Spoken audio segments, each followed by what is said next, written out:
அனைவருக்கும் வணக்கம்.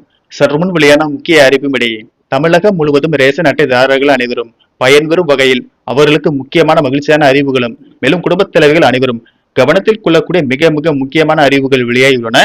இதை பத்தி விரிவாக நம்ம வீடியோல பார்க்கிறோம். வீடியோவை கடைசி வரைக்கும் ஸ்கிப் பண்ணாம பாருங்க. வீடியோல போறதுக்கு முன்னாடி இந்த வீடியோ லைக் பண்ண பிரஸ் பண்ணுங்க. இப்ப அந்த சேனலுக்கு முறையா வரீங்கன்னா சப்ஸ்கிரைப் பட்டனை பிரஸ் பண்ணுங்க. அப்படியே பக்கத்துல இருக்கக்கூடிய பெல் ஐகான் பிரஸ் பண்ணிக்கோங்க. வாங்க வீடியோக்குள்ள போகலாம். முதலாவதாக குடும்ப தலைவிகளுக்கு முக்கியமான அறிவு ஒன்று வெளியாகியுள்ளது. அதன்படி பாத்தீங்கன்னா தமிழகத்தில் மகளிர் உரிமைத்தொகை திட்டம் எப்போது தொடங்கப்படும் மற்றும் அது யாருக்கெல்லாம் கிடைக்கும் என்பது குறித்து அமைச்சர் ரமேஷ் முக்கிய அறிவிப்பை வெளியிட்டுள்ளார். அதன்படி இத்திட்டத்தில் தகுதியுள்ள அனைவரின் பெயர்களும் விடுபடாமல் சேர்க்கப்படும் என்று அவர் உறுதியளித்துள்ளார். இது குறித்து அவர் கூறுகையில், குடும்ப தலைவிகளுக்கு மாதந்தோறும் ரூபாய் 2500 உதவித்தொகை வழங்கப்படும் என்பது தமிழக வெற்றி கழகத்தின் முக்கிய தேர்தல் வாக்குறுதியாகும். இதுவரை வேறு ஏதேனும் திட்டத்தின் கீழ் உதவித்தொகை வாங்கியவர்களும் சரி அல்லது இதுவரை வாங்காத புதிய பயனாளிகளாக இருந்தாலும் சரி இத்திட்டத்தை தொடங்கும் போது தகுதியுடைய அனைவரின் பெயர்களும் விடுபடாமல் சேர்க்கப்பட்டு விடும் என்று அமைச்சர் ரமேஷ் உறுதியளித்தார். இரண்டாவது அறிவிப்பாக ரேஷன் அட்டைதாரர்களுக்கு முக்கியமான அறிவிப்பு ஒன்று வெளியாகியுள்ளது. அதன்படி பாத்தீங்கன்னா தமிழ்நாட்டில் லட்சக்கணக்கான மக்களுக்கு பல்வேறு நலத்திட்டங்கள் கிடைப்பதற்கான முக்கிய ஆவணமாக ரேஷன் கார்டு தான் உள்ளது.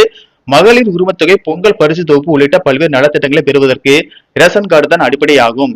அது மட்டும் இல்லாமல் இலவச அரிசி, மானிய விலை பொருட்களை வாங்கவும் ரேஷன் கார்டு தேவை. எனவே ரேஷன் கார்டில் முகவரி, தொலைபேசி எண் உள்ளிட்ட தகவல்களை அப்டேட்டாக வைத்திருந்தால்தான் அரசின் நலத்திட்டங்கள் நமக்கு தடையின்றி கிடைக்கும். அந்த வகையில் தமிழ்நாட்டில் மாதந்தோறும் பொது விநியோக திட்டத்தின் கீழ் ஒவ்வொரு வட்டத்திலும் ரேஷன் அட்டை குறைதீர் முகாம் நடத்தப்படுகிறது. அதன்படி மாதம் 2வது சனிக்கிழமைகளில் இந்த முகாம்கள் தமிழகம் முழுவதும் நடைபெறுகிறது.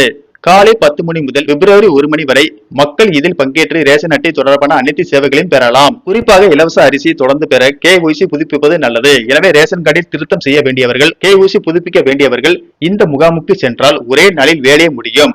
புதிய குடும்ப அட்டை தொடர்பான விண்ணப்பம், குடும்ப அட்டையில் பெயர் சேர்த்தல் அல்லது நீக்கம், முகவரி மாற்றம், கைபேசி எண் புதுப்பித்தல், ரேஷன் கார்டு தொடர்பான குறைகள் உள்ளிட்ட பல்வேறு சேவைகளையும் பெற முடியும். பொதுமக்கள் தங்கள் பகுதிக்கு உட்பட்ட வட்ட அலுவலகங்களுக்கு சென்று இந்த முகாமில் பங்கேற்கலாம். ரேஷன் கடைக்கு நேரடியாக சென்று பொருள் பெற முடியாத மாற்றுத்திறனாளி நபர்களுக்கான அங்கீகார சான்று இந்த குறைதீர்ப்பு முகாம்களில் வழங்கப்படும் என அறிவிக்கப்பட்டுள்ளது.